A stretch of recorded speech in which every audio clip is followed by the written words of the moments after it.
तो अगला पॉइंट है, जहांगीर के बचपन का नाम क्या था? हाँ, उसको अकबर जो है सलीम बुलाते थे, सलीम। जहांगीर के बचपन का नाम क्या था? सलीम।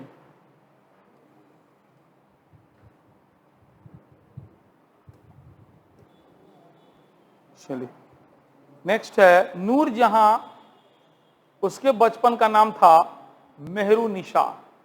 मेहरू निशा, पहले टीवी पे सीरियलवा देखता था तो सब लोग को याद था, मेहरू निशा। नूरजहां के बचपन का नाम क्या था? और जैसा कि आप जानते हैं कि नूरजहां जो है बाद में इससे जहांगीर से शादी की, है ना। जहांगीर से 1611 ईस्वी में शादी हुआ और वह ब्याह के बाद जो है जहांगीर ने उसको नूरजहां का उपाधि दिया था। नूरजहां उसका नाम नहीं था, उसका नाम क्या था? हाँ, तो नूरजहां माने जहां का मतलब होता है संसार और नूर का मतलब होता है प्रकाश, यानी इस संसार का प्रकाश। शाहजहां पे आइए, शाहजहां के बचपन का नाम खुर्रम। शाहजहां के बचपन का नाम क्या था? खुर्रम। शाहजहां जो थे ना जहांगीर के लड़के, उनके बचपन का नाम क्या था? और इनका विवाह जो हुआ था अर्जुमंद बानु बेगम से हुआ था, अर्जुमंद बानु बेगम। और यही अर्जुमंद बानु बेगम का बाद में इतिहास में प्रसिद्ध ही मुमताज महल के नाम से। किस नाम से? मुमताज महल। और इन्हीं की याद में बना था, मुमताज में से मुंह हटा दीजिए तो क्या बच जाएगा? तो ताज बना था मुमताज की याद में, याद रखिएगा। ताज किसके याद में बना था? हाँ, तो जो बाद में इतिहास में मुमताज महल के नाम से विख्यात हुई।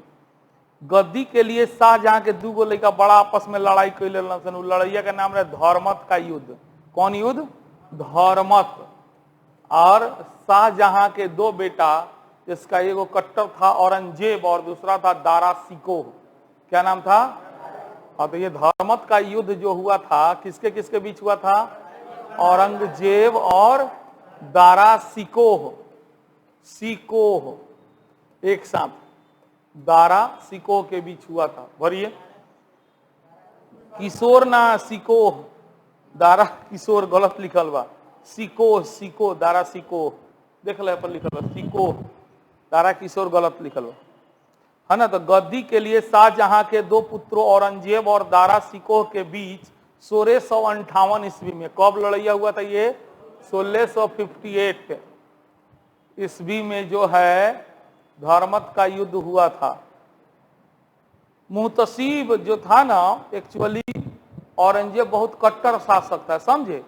तो चाहता था कि सभी लोग धर्म के अनुसार अपना जीवन यापन करें, धर्म के हिसाब से, एकदम अधर्मी टाइप के जीवन नहीं, धर्म के हिसाब से, मतलब इस्लाम धर्म का वो प्रचार प्रसार करना चाहता था। और चाहता था कि लोग जो है इस्लाम धर्म के नियमानुसार जीवन यापन करें। तब लोग इस चीज को माने जीवन यापन कर रहे हैं कि नहीं, इसी की देख रेख के लिए उसने एक पदाधिकारी की नियुक्ति थी जिसका नाम है मुहतसीब। क्या नाम है? मुहतसीब। भरिए, मुहतसीब नामक पदाधिकारी की नियुक्ति किसने किया था? औरंगजेब ने। औरंगजेब द्वारा की गई थी, जो धर्म के अनुसार लोगों को जीवन यापन करने के लिए प्रेरित करता था। चलिए, हुमायूं कौन सी का शौकीन था? अफीम का। हुमायूं किसका शौकीन था? अफीम पीता था हुमायूं। अकबर कौन सी खाता था? तंबाकू। अकबर कौन सी खाता था? और शाह जहांगीर जो है शराब का शौकीन था। जहांगीर किसका शौकीन था? शराब का शौकीन था, याद रखिएगा।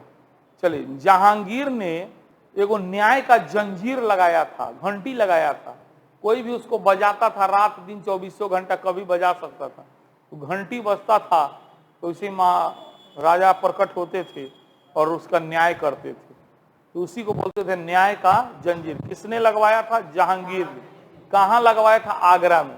कहाँ लगवाया था? आगरा में लगवाया था, याद रखिएगा।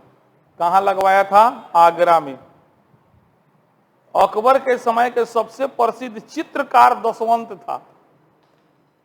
दशवंत नामक एक व्यक्ति था जो चित्रकार था, और वह किसके दरबार में रहते थे? अकबर के, याद रखिएगा, मोस्ट वीवीआई। जहांगीर के समय के सबसे महत्वपूर्ण चित्रकार का नाम है उस्ताद मंसूर। बोले चित्रकार शब्द भरिए ना। जहांगीर के समय के सबसे महत्वपूर्ण चित्रकार, उसका नाम है उस्ताद मंसूर। दो चित्रकार थे लोग, एक का नाम है उस्ताद मंसूर और दूसरे का नाम है अबुल हसन। अबुल हसन। अब ध्यान दीजिए, ये दोनों आदमी किसके दरबार में रहते थे? किसके दरबार में? जहांगीर के दरबार में रहते थे। इसमें से जो उस्ताद मंसूर थे वो पशु पक्षी का चित्र बनाते थे। किसका चित्र बनाते थे? और जो अबुल हसन थे वो आदमी का चित्र बनाते थे, व्यक्ति का। हाँ, ये दोनों आदमी बहुत फेमस चित्रकार थे, याद रखिएगा। उस्ताद मंसूर जो थे वो पशु पक्षी का, और अबुल हसन जो थे, और ये दोनों किसके दरबार में रहते थे? जहांगीर के दरबार में रहते थे। चलिए ध्यान दीजिए। नेक्स्ट, अकबर जो है नगारा बजाता था। कौन जी बजाता था? तो उसी को नकारा भी बोलते हैं। न कक्क संयुक्त आकार र, न कक्क संयुक्त आकार र, नकारा या नगाड़ा। अकबर कौन मने थी बजाता था? वाद्य यंत्र। हाँ, याद रखिएगा, नगाड़ा बजाता था। औरंगजेब जो था ना, उस संगीत का विरोधी था। बढ़िए, औरंगजेब संगीत को इस्लाम का विरोधी मानता था। अब विडंबना देखिए, वो अपने बहुत अच्छा बीना वादक था, वो अपने बीना बजाता था और संगीत का विरोधी था, याद रखिएगा। तो अकबर जो था नगाड़ा बजाता था, औरंगजेब बीना बजाता था। औरंगजेब लेकिन संगीत का विरोधी था। भरिए, औरंगजेब संगीत को इस्लाम का विरोधी मानता था, किंतु वह स्वयं एक अच्छा बीना वादक था। अकबर के काल में डैश का फारसी अनुवाद जो है रजमनामा नाम से हुआ, महाभारत का। अकबर के समय महाभारत जो संस्कृत भाषा में थी ना, महाभारत पढ़ते रहिए, महाभारत, इसका फारसी में अनुवाद किया गया फैजी के द्वारा। किसके द्वारा? फैजी। यह फैजी जो थे ना, वो अबुल फजल के भाई थे। किसके भाई थे? अबुल फजल के भाई थे, याद रखिएगा। तो अकबर के समय में, किसके समय में? अकबर के समय में महाभारत का किस भाषा में? किसके द्वारा? फैजी के द्वारा। याद रखिए, वीवीआई बा। अकबर ने किसको कवि प्रिय की उपाधि दी थी? बीरबल को। अकबर ने बीरबल को कौन सा उपाधि दिया था? कवि प्रिय। कवि प्रिय की उपाधि दी थी। अकबर ने बीरबल को कौन सी उपाधि दी थी? कवि प्रिय। अकबर के समय में रामचरितमानस नामक ग्रंथ की रचना तुलसीदास। बढ़िए, तुलसीदास लिखल बा, तुलसीदास। हाँ, अकबर के समय में तुलसीदास जी ने रामचरितमानस नामक ग्रंथ की रचना की। जहांगीर के समय में डैश ने सूरसागर, सूरदास ने सूरसागर का रचना किया है, याद रखिएगा। सूरदास ने किसका रचना किया? सूरसागर का रचना। चलिए, कुछ मुगलकालीन शासक हैं, उनका मकबरा कहां पर है? ये वीवीआई होता है, मैंने मरला के बाद उनका के कहां दफनावल गइल बा, ओकरे कहल जाला मकबरा। ठीक बा? तो जैसे बाबर का मकबरा कहां है? काबुल में है। भरिए, बाबर का मकबरा कहां है? काबुल में है। हुमायूं का दिल्ली में। हुमायूं का कहां पे है? दिल्ली में है। हुमायूं का मकबरा कहां है? दिल्ली में। अकबर का सिकंदरा में। अकबर का मकबरा कहां है? सिकंदरा में, याद रखिएगा, वीवीआई है। जहांगीर का है लाहौर में। जहांगीर का कहां पे है? लाहौर में। और शाहजहां का है आगरा में। शाहजहां का कहां है? आगरा में।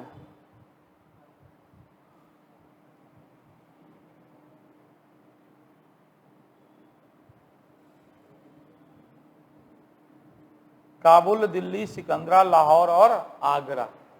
कैप्टन हॉकिंस किसके दरबार में आया था? कहानी सुनाए थे ना, याद कीजिए, अब पॉलिटी में पढ़ाए थे।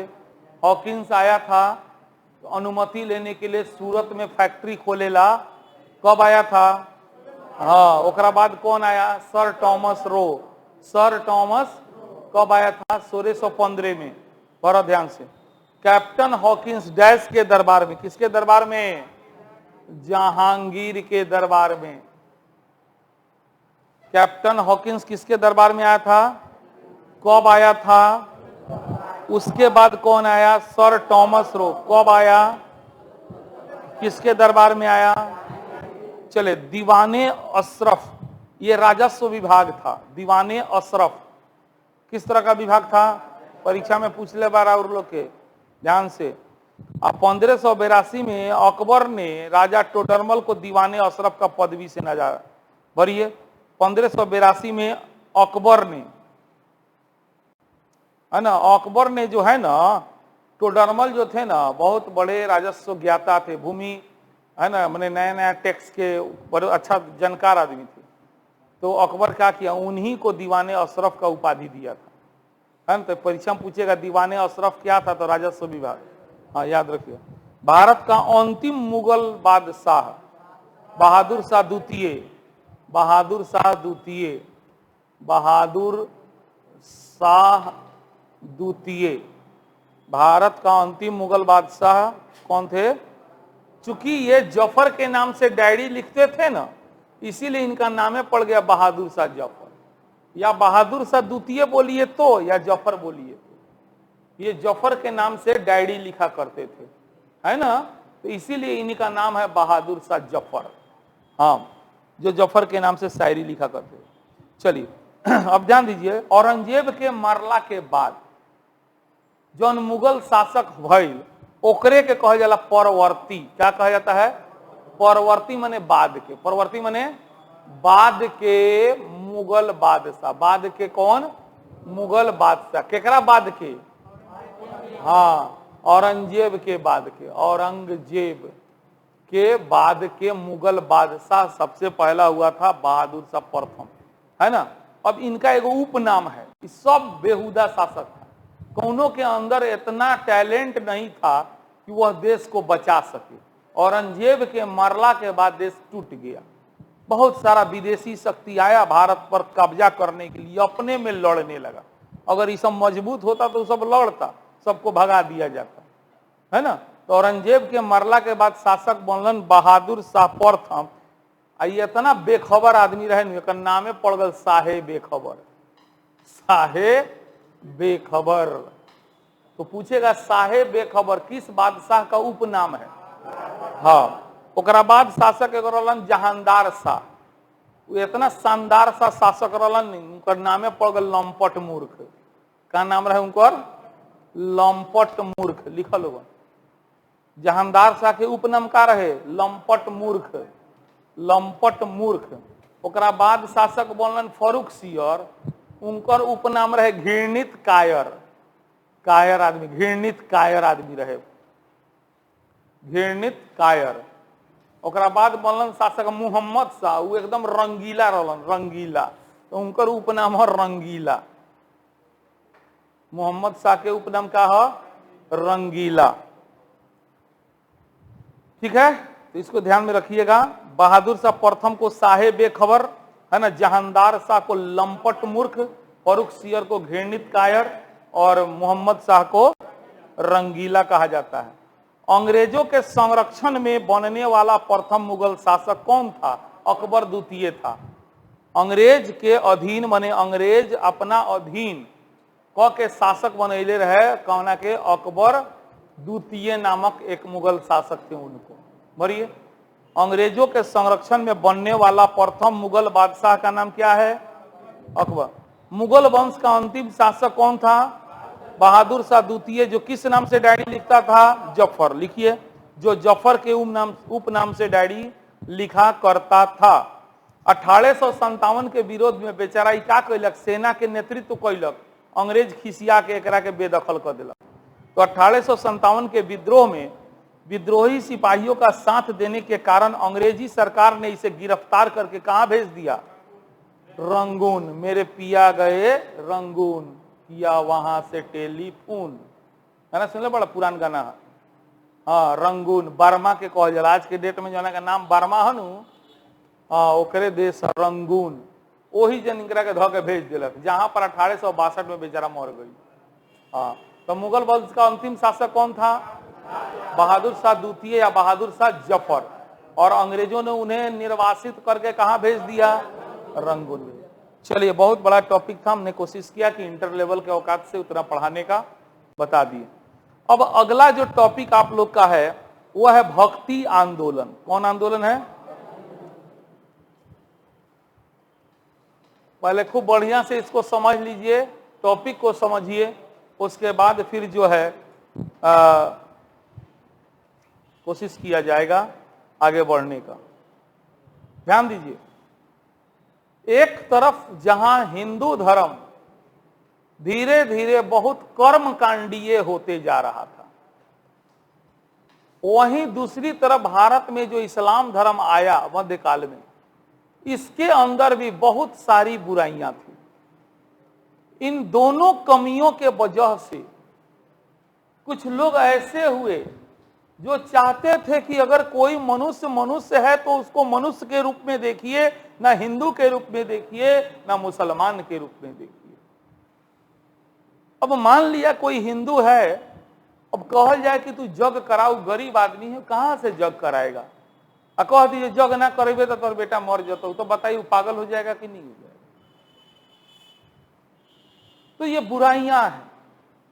इसमें क्या हो गया? हिंदू धर्म में जाति प्रथा जन्म पर आधारित हो गई। अब एक वर्ग को हे दृष्टिकोण से लगा देखने आदमी, अछूत नाम दे दिया गया उसका। अब बताइए, वो बेचारा मनुष्य के रूप में पैदा होकर भी जानवर हो गया। वो हो गया कि नहीं हो गया? तो कुछ लोगों ने कहा भाई ऐसे नहीं चलेगा, ये भगवान के नाम पर हिंदू और मुसलमान जो हैं, जो हिंदू और मुसलमान के अपने आप के ठेकेदार बन गए हैं, ये हम ही धर्म के ठेकेदार हैं और नियम बना रहे हैं, लेकिन वो नियम सबके लिए एक जैसा नहीं है। तो उसी के विरुद्ध में ये भक्ति आंदोलन चला था। याद रखिएगा कि देवता एक है, मनुष्य एक है, जाति कैसा, और हर इंसान मोक्ष प्राप्त करने के लिए मरना जरूरी नहीं है। मोक्ष कौन को प्राप्त करेगा? वह व्यक्ति प्राप्त करेगा जो गरीब पर दया करे, दुखियों पर दया करे। जबकि हिंदू धर्म कुछ और कहता है, इस्लाम धर्म कुछ और कहता है। मतलब यह धर्म जो है भक्ति आंदोलन किस पर बल दिया? मानवता पर। किस पर बल दिया? मानवता पर। आप मनुष्य के रूप में जन्म लिए, मनुष्य हैं, ना बड़ा है ना छोटा है कि नहीं है? लेकिन ये दोनों धर्म जो है मनुष्य मनुष्य के बीच भेद पैदा कर दिया था। अपने में हिंदुओं में हिंदू हिंदू से भेद हो गया था, मुसलमान मुसलमान में भेद होता था, है कि नहीं? तो इसी भेदभाव को दूर करने के लिए जो है सूफी आंदोलन चला, भक्ति आंदोलन चला, है ना? तो यही चीज देखना है। चलिए, परिचय के रूप में भक्ति आंदोलन भारत की सर्वाधिक महत्वपूर्ण घटना है। डैश की जटिलता के कारण, ब्राह्मणवाद की। कौन सी की जटिलता के कारण? ब्राह्मणवाद बोलते। इसी हिंदू धर्म में जो जटिलता है ना, हिंदू धर्म का जो सिद्धांत है, नियम है, उसी को ब्राह्मणवाद बोला जाता है। ब्राह्मणवाद की जटिलता के कारण लोगों का जीवन जो है कठिन होते जा रहा था, है कि नहीं है? अब मान लिया हमेशा कहिए यज्ञ कराओ, है ना, ये करो वो करो, ऐसे करो, तो लोगों का जीवन कैसा हो गया? कठिन। मोक्ष प्राप्त हेतु ज्ञान मार्ग और कर्म मार्ग प्रत्येक मनुष्य के लिए संभव नहीं था, है ना? परिवार को त्याग दो, जंगल में चल जाओ, रे बाल बच्चा रोता मरता, हम कैसे छोड़ दी, है कि नहीं है? सब कोई बुद्ध थोड़े ही हो सकता है। तो वही बात है। अतः मनुष्य एक ऐसा सरल माने आसान धर्म चाहता था जिसे मानना कठिन ना हो, आसानी से हम मान लें। बात समझ में आ रहा है? एक तरफ ब्राह्मण धर्म जो था बहुत जटिल हो गया था, और मनुष्य चाह रहा था कि मनुष्य का जीवन इतना सरल हो जाए, धर्म पाबंदी नहीं लगाए, नहीं कहे कि यज्ञ ना करवे तो तोर बेटा ना उजियतो, है कि नहीं? जाति प्रथा को नहीं माने, जिसको जो मन करे काम करे, मनुष्य मनुष्य के बीच भेद नहीं करे। इस तरह की चाहत अधिकांश लोगों में पनपने लगी थी मध्यकाल में, है ना? इसके साथ ही प्राचीन सामाजिक व्यवस्था यानी जातिवादी व्यवस्था पर आधारित थी, जिसके अंतर्गत कुछ जाति को हे दृष्टि से माने खराब नजर से देखा जाता था। अतः सामाजिक समानता की आकांक्षा लोगों में घर करने लगी। माने वो भी चाहता था कि हमको भी समाज में बराबर का क्या मिले? वैल्यू मिले। हम भी मनुष्य के रूप में पैदा लिए, हमारा भी बराबर का हक है, और आप हमको अछूत कहते हैं, है ना? तो वो लोग चाहते थे कि नहीं, हम लोग को भी बराबर का दर्जा मिले। मुसलमानों के धार्मिक भ्रष्टाचार के कारण भी लोग उग्र हो रहे थे। मंदिरों और मूर्तियों को तोड़ा जाने लगा था मध्यकाल में। बहुत से मुस्लिम शासक हुए जो क्या किया, मंदिर को तोड़ रहे थे। रे भाई, तुम्हारा इस्लाम धर्म अच्छा है तो मंदिर तोड़ने के लिए कह ही नहीं सकता है। अब तुम धार्मिक कट्टरता में मंदिर तोड़ रहे हो और ये कह रहे हो इस्लाम धर्म अच्छा है, ये कहाँ का न्याय है? ये कैसा धर्म है जो दूसरे धर्म के लोग को मरवा रहा है, पिटवा रहा है, गाली दिवा रहा है? कुछ मुसलमानों ने ही इसका विरोध किया कि नहीं, ये गलत हो रहा है। अगर मुस्लिम शासक ऐसा कर रहा है तो गलत कर रहा है ना? तो देख रहे हैं ना कितना कमी था। इन्हीं सब परिस्थितियों में भक्ति आंदोलन का जन्म हुआ। बात समझ में आ गया? सीधा कहिएगा। देखिए, भक्ति आंदोलन का जन्म क्यों हुआ, कारण ऐसे तो विशेषता लिख दिए हैं। तो समूह में पेटवा में इतना दर्द होता है, बोलिएगा। हिंदू धर्म में आई कमी, तो हिंदू धर्म में कौन कौन कमी आ गया था? तो हिंदू धर्म कर्म कांडीय हो गया था। कर्म कांडीय हो गया था कि मतलब कहने का मतलब कि यज्ञ है कि नहीं है, इस तरह का अनिवार्यता हो गया था। यज्ञ की भाषा कैसी थी? संस्कृत थी, जो आम लोग को समझ में नहीं आता था। हिंदू धर्म जाति प्रथा पर आधारित था, है ना? इस जाति प्रथा के अंतर्गत कुछ जात के लोग को हे दृष्टि से देखा जाता था, जबकि वे लोग चाहते थे कि समाज में कैसा हो, उनके साथ भी समानता का व्यवहार हो। उसके बाद और जोड़ना हो तो जोड़िएगा, स्त्रियों की स्थिति भी खराब हो गई थी, है ना? हिंदू धर्म में उत्तर वैदिक काल के बाद से लेकर अब तक स्त्रियों को भोग का वस्तु चार दीवारी में बांध दिया गया, है ना? इसके साथ साथ मुस्लिम धर्म में आई कमियां, जैसे मुस्लिम शासक क्या करने लगे, हिंदू मंदिरों को तोड़ने लगे, हिंदू लोगों के साथ अत्याचार करने लगे। तो कहीं ना कहीं यह मानवता के विरुद्ध अपराध माना गया। लोग चाहते थे कि उनका जीवन क्या हो, सरल हो, आसान हो। इसीलिए भक्ति मार्ग का जन्म हुआ, भक्ति आंदोलन शुरू हुआ। सिंपल बात होगी। लिख लीजिएगा कि नहीं लिख लीजिएगा?